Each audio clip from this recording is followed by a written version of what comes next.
Deep in the heart of ancient Egypt, an incredible discovery has just been made. Look at the debris. It's untouched. Nobody did touch for thousands of years. This is incredibly important. The most significant find since King Tut's tomb was unearthed a century ago. This is really a large city that was lost. We never thought that this city could be discovered. One of the biggest settlements of the West Bank here in Luxor. Behold, the lost city of Luxor. It was found in the Golden Age of Egypt, 1391 BC.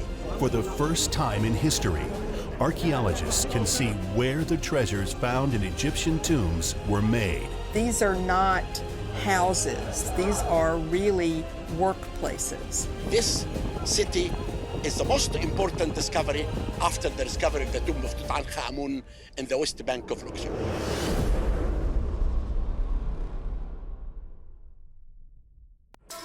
A dazzling procession in the center of Cairo, Egypt's modern-day capital. Armored hearses transport precious mummies to their new home.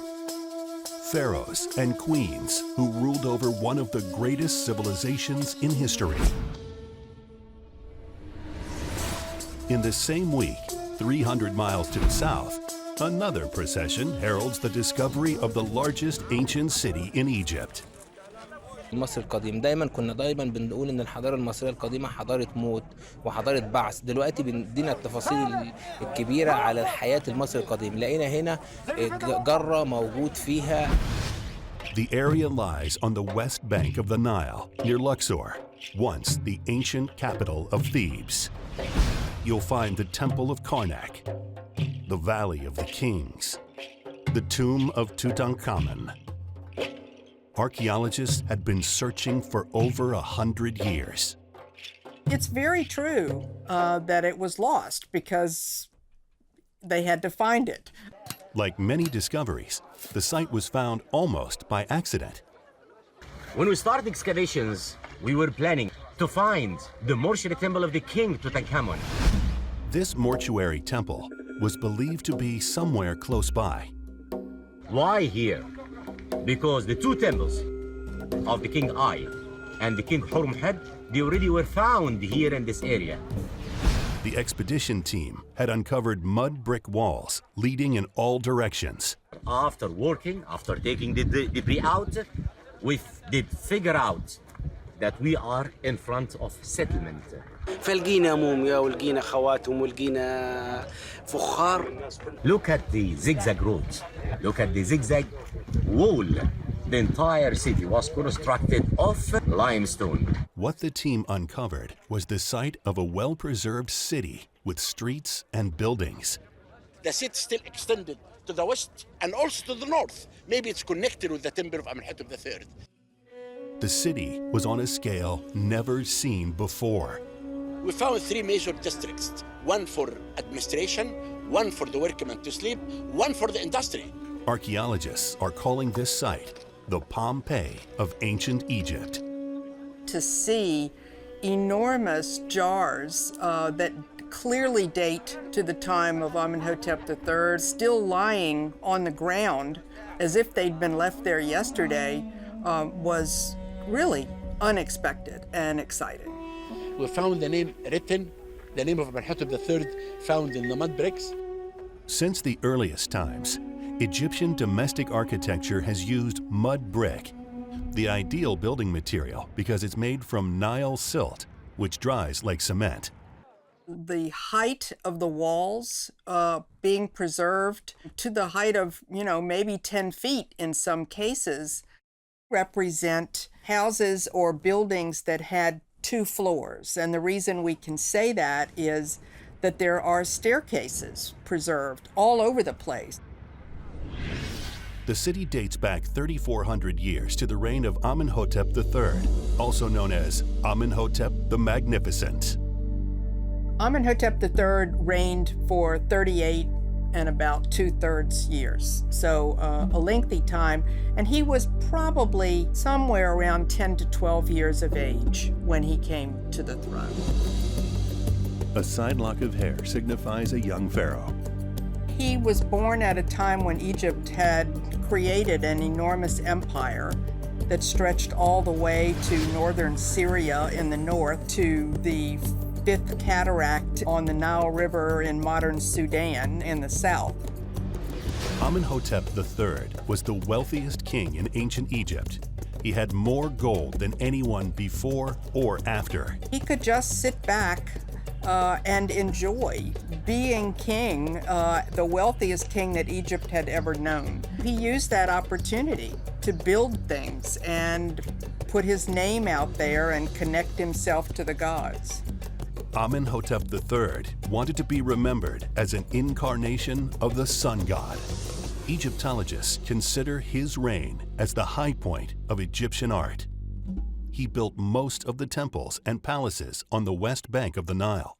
The only reason that he's not a sort of household name is because Ramses II wanted to be just as famous and actually stole many of his monuments and put his own name on them. For the ancient Egyptians, gold was more than a precious metal. Talk about gold and to have objects made of gold really relates to a king having the flesh of their gods. Tutankhamun has a solid gold coffin and a solid gold mask on top of his mummy because that gives him that gold flesh of the gods. It has taken 7 months of labor to excavate this diverse industrial part of the city. One area for storage, we found a big area for the storage of making sandals, also sewing clothing, precious stones for making necklaces and bracelets. The artifacts from this site give Egyptologists more details about a pharaoh who ruled over 3,000 years ago. Amenhotep III does emerge in many ways as someone who knew exactly how wealthy he really was in comparison to kings in the rest of the world. To immortalize his magnificence, he erected 2 50-foot-high statues of himself, each from a single piece of quartzite stone brought from a quarry 400 miles away. Amenhotep III shows himself seated with his wife, Queen T, on one side of his legs, and his mother, Mut-Emwiya, on the other side of his legs. What's not very easily visible is that the feet of one of his daughters is also there on his lap. An Egyptologist entering an excavated room works much like a crime scene investigator. قدماء المصريين السور ماشي ازاي مستمر. You want to see what the walls are resting on. Are they resting on an actual floor? الفخارية العمل لازم يكون بقدر مهم جدا من الدقة. دول العمال المتمرسين الحرفيين الفنانين. Then you're also looking at what kind of pottery is lying there. We found a wine and also we found dry meat. What the Egyptians would do would be to cook meat and then put the already cooked meat into jars that were then sealed. The scores of precious objects uncovered point to a large, prosperous city. لا خلاص احنا دي موجوده في مخزن هنا، احنا عملنا عليها دراسات كامله، لكن بلا شك ان هذه الاثار اللي طلع كلها حاجات ضخمه. These molds are very exciting because they're just little fired clay molds that have been carefully carved. They have the amulets that come from these molds.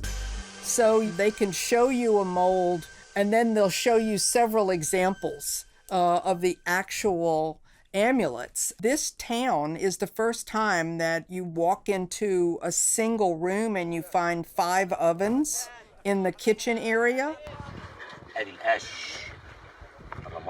All of these craft specialization areas are divided up by these serpentine walls. Serpentine walls, also known as sinusoidal walls, provide more stability and strength than a straight wall of the same bricks. ادي الشكل اللي اتكلمنا عليه. مش بس استغل السور كزجزاجي بهذا الشكل لحماية، استغل الفراغات. An area that was doing food production was then separated by a serpentine wall from an area that was making things like jewelry and amulets. A rare find is an entire fish encrusted with gold that may have been used in ceremonies. 100 قالب اللي كان بيتعمل فيه التمائم.